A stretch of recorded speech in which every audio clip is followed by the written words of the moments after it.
Joshua 22. Eastern tribes returned home.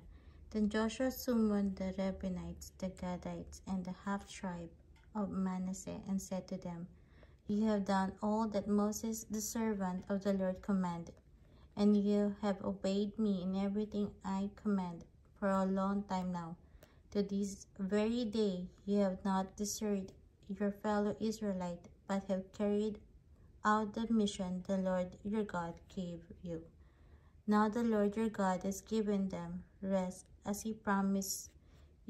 Return to your homes in the land that Moses the servant of the Lord gave you on the other side of the Jordan.